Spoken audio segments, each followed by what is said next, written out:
to reprogram our slave minds. Because the reality is, gentlemen, you and I both know that African Americans are not crazy.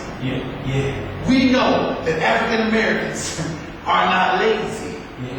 We know that African Americans have an aptitude for success, but we have to be exposed to it. That's good. We have been dying from a lack of exposure, gentlemen. It's kids right now in the street who need to understand that they are superheroes, who need to understand that they can think well beyond the confines of a basketball court or a football field. They need these seeds of success, but because they are underexposed, when we throw the seeds out, they land on hard concrete. They bounce up. They don't take root. So we need to get them in a place where we can start aerating their mind. We got to punch holes in all that hard, compact dirt because life done made it so difficult.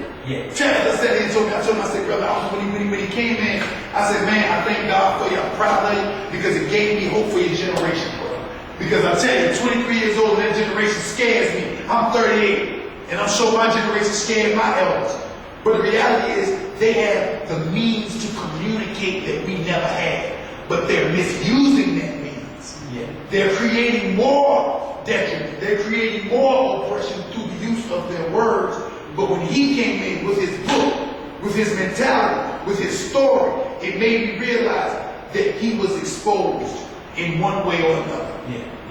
Most of us are waiting for external motivation. We need somebody outside ourselves saying, you can do it, bro. You can make it. You can be like anybody else. You can be Obama. You can be these guys. But when we're asleep during the revolution, we don't even realize the power that our own potential possess. We don't even realize ourselves. I don't know if everybody read the story about Rip Van Winkle. Rip Van Winkle fell asleep for 20 years. When he went to sleep, right before he went up the hill, there was a picture of King George VII, I think. King George, one of the King Georges. When he woke up, came down the hill, it was a picture of the first president of the United States, George Washington. He had slept through the whole revolution, had no clue what was going on. Just imagine you go to sleep and Ronald Reagan president, you wake up and Obama the president. You know what I'm saying?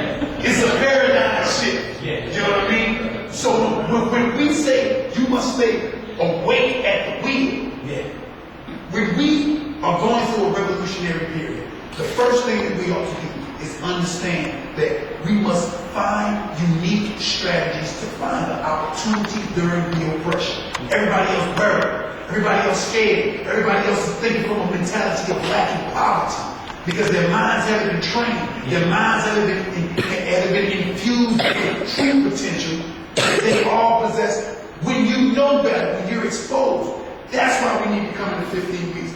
That's why church is important. That's why these assemblies, because when we do plant the seeds, the scarecrows will come. The crows will fly out. And they're going to descend on the seed, they're going to pick them up and they're going to run off with them. So what the first thing a farmer do when he plants, he stick up a scarecrow in the field.